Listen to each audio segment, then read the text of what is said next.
Google has Gemini, Meta has Llama, Microsoft has ChatGPT, and Apple has nothing. Since the dawn of generative AI, Apple has seemed ridiculously behind the curve. But in reality, that's all just a performance. And I'm going to prove it to you. Apple has the resources to build an AI that could rival ChatGPT. They've even already created models that we'll discuss in this video. But if that's true, why aren't they joining the AI party? Hello everyone, I'm Fantastic, and today we're gonna see why Apple, the richest tech company in the world, strangely seems unable to release any AI.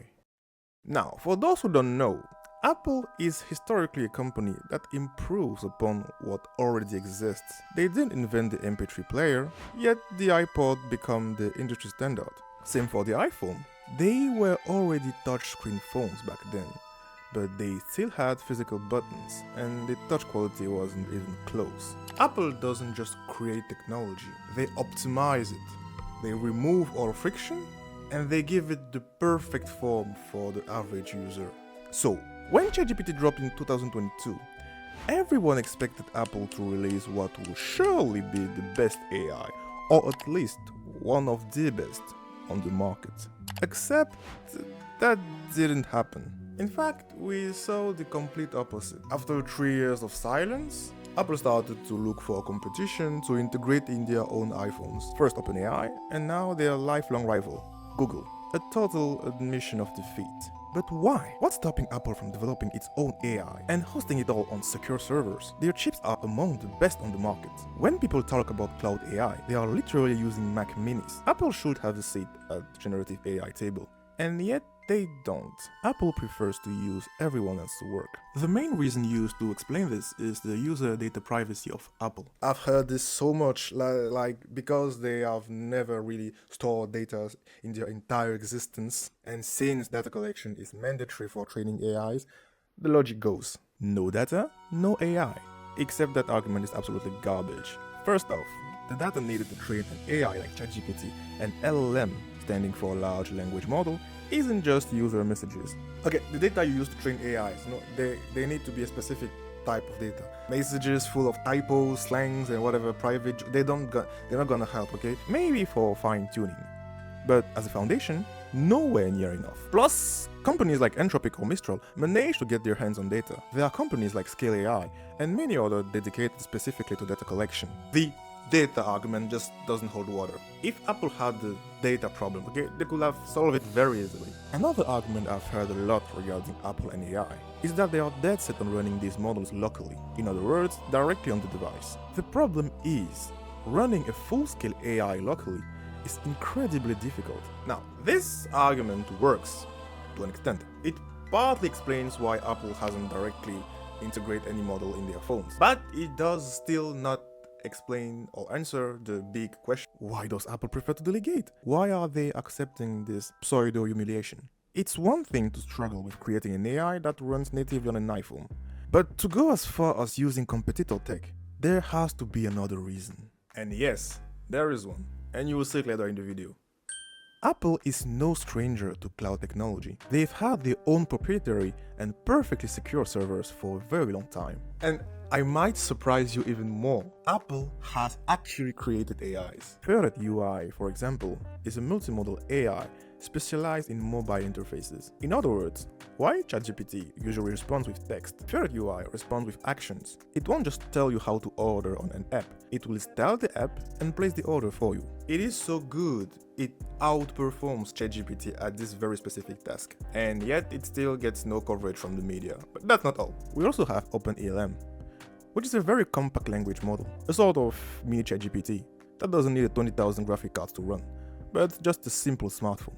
So the reality is that Apple can create models that rivalize with current leaders, or even high-performance miniature models. So what's the real issue then? The real problem for Apple, is that the technology is far too unstable. Apple has built its entire brand marketing on security and user privacy. AI cannot guarantee that. When you hear about the data leaks ChatGPT has suffered, or the security flaws in cloud, it's not a good look. Apple, they have much more to lose than to gain by getting an AI out. So that's likely why they are not really doing it. However, they still have to stay relevant. In this ultra-connected world, missing the turn can mean death for a tech company. They know this perfectly well. Which is why they are negotiating with OpenAI and now Google to use their AIs directly in iPhones. It's not an admission of defeat at all. It's just a very clever way to kill two birds with one stone. First of all, by integrating competitors' AIs, Apple is offloading the responsibility. If an AI has a security breach, it's not their fault. If an AI tells someone to rest forever, it's not their fault. If an AI teaches someone how to build a bomb, it's not their fault. No matter what happens, Apple won't be held accountable. This allows them to keep their pristine image while still offering technology on par with their rivals. Because, well, it's literally their rivals' technology.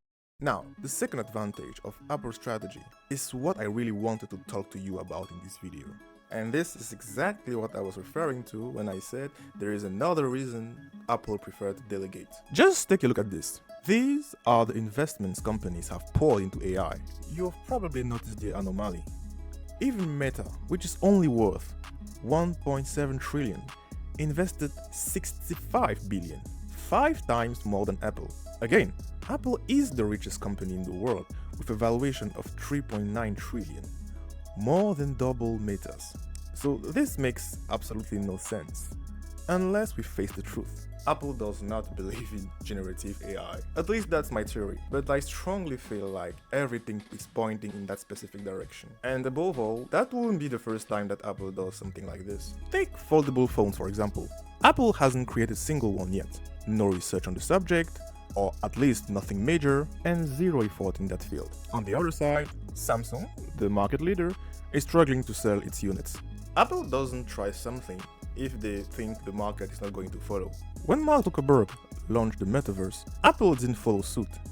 They let his parallel universe crumble away and created the Apple Vision Pro. More expensive, sure, but anchored in reality. These sales followed despite the beast's exorbitant price tag.